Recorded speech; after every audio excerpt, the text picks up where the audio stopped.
আলহামদুলিল্লাহ, আমি আজকে বিশেষ করে বাংলাদেশের যে দুর্যোগ এলাকা ফেনী, নোয়াখালী, কুমিল্লা আসছি। সবচেয়ে বেশি ক্ষতিগ্রস্ত ফেনী জেলা। সেখানে ভিতরে অনেক এখন পর্যন্ত মানুষ পানিবদ্ধ অবস্থায় আছে।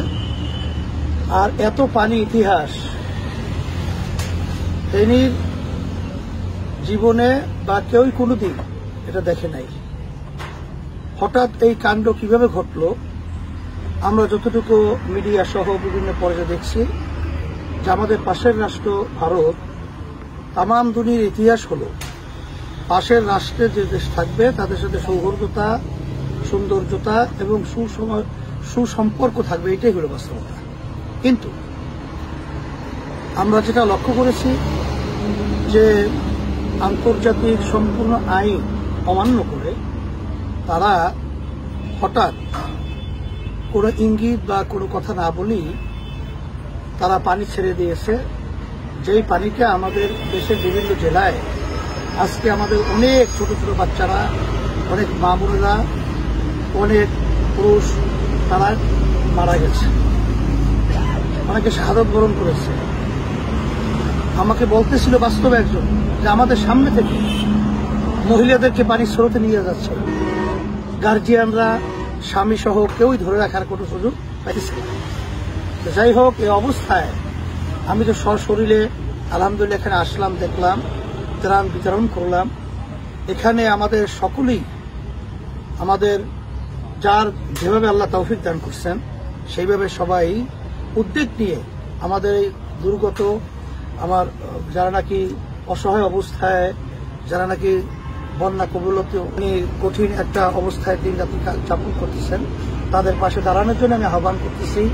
এবং আর্থিকভাবে, শারীরিকভাবে যেভাবে যে সুযোগ পান সেভাবে আপনারা সহযোগিতা আসবেন। এবং মাশাআল্লাহ অনেকেই আসতেছেন এবং সবাই সহযোগিতা করতেছেন। এই জন্য সকলকে আমি আন্তরিকভাবে ধন্যবাদ জানাই। আল্লাহ জাযায়ে খায়র আপনাদেরকে দুনিয়া বা আখিরাতে দান করুক।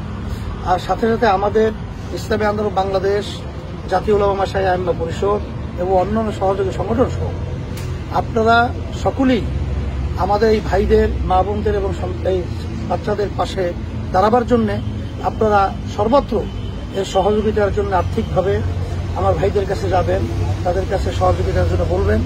এবং আমরা যেটা আসলে লক্ষ্য করেছি অনেকে কিন্তু ভিন্ন ভিন্ন আপনার গাড়ি নিয়ে আসার জন্য চেষ্টা করেন, কিন্তু আসলে গাড়ি নিয়ে সেই জায়গা পর্যন্ত পৌঁছাবার মতো পরিবেশ আসলে সেভাবে এখানে নাই।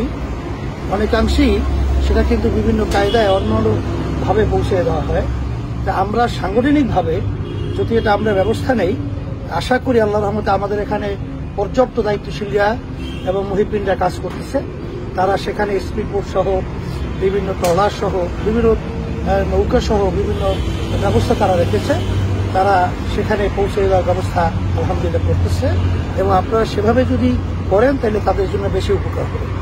তাই সবাই ভালো থাকেন, আল্লাহর কাছে দোয়া করেন আল্লাহ যেন এই বিপদ থেকে সকলকে উদ্ধার করে এবং সবাইকে যেন আল্লাহ ভালো রাখে। আমরা সবাই সবার জন্য দোয়া করি। আলহামদুলিল্লাহ, সবাই ভালো থাকেন, আল্লাহ কবুল করুন।